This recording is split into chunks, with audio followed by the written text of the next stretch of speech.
I had to reinvent myself, reinvent my life, reinvent, my reality, my day-to-day, my future, my everything.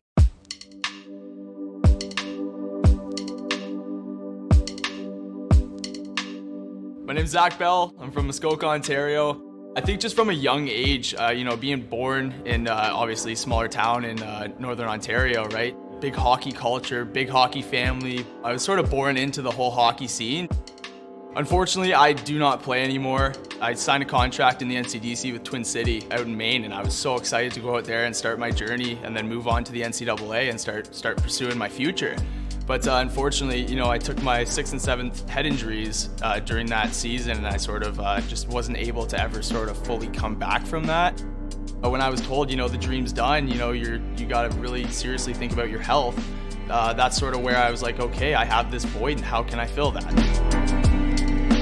So that's sort of where my content comes in. I was always the kid who wanted to be different, didn't want to fit in, wanted to be the outsider. I really started to dig into the whole pushing the boundaries of what I can do with a stick and really trying to teach myself these moves and create new things that no one's ever seen before. It was just sort of a way for me to escape from the reality, to dive into that scene and really get in there into that creator mind space.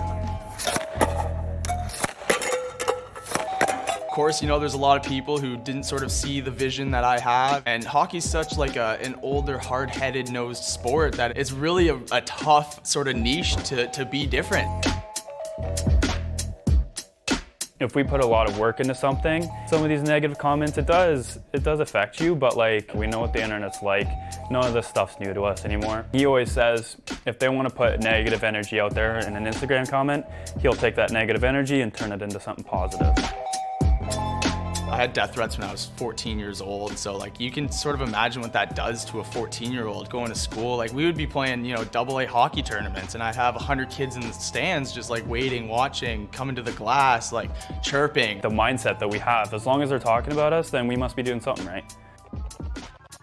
I feel like maybe hockey needed someone to put themselves out there and take all that, because someone had to be different to start change in our industry. We're putting videos into mainstream algorithms, mainstream platforms that no one's ever seen hockey at before. If you're looking into just starting to get into hockey and you see something like, this little hockey community online, people sharing their skills, doing trick shots, improving what they can do, when you see that, it's so hard to not gravitate towards that. It sort of gives you a different impression on the sport.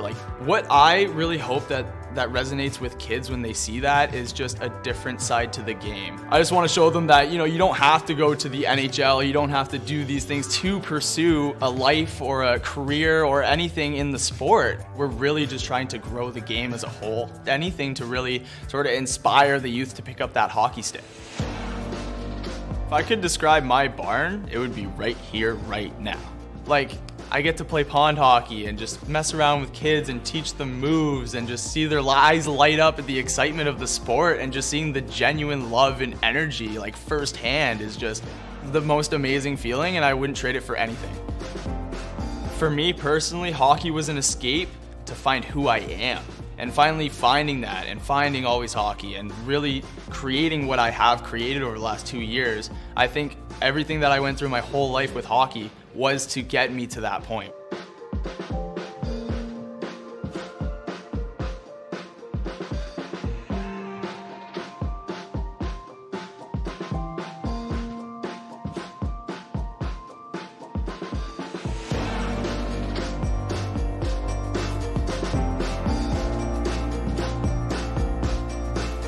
Had to reinvent myself, reinvent my life, reinvent, my reality, my day-to-day, my future, my everything. But I've refound my true self in what I do now.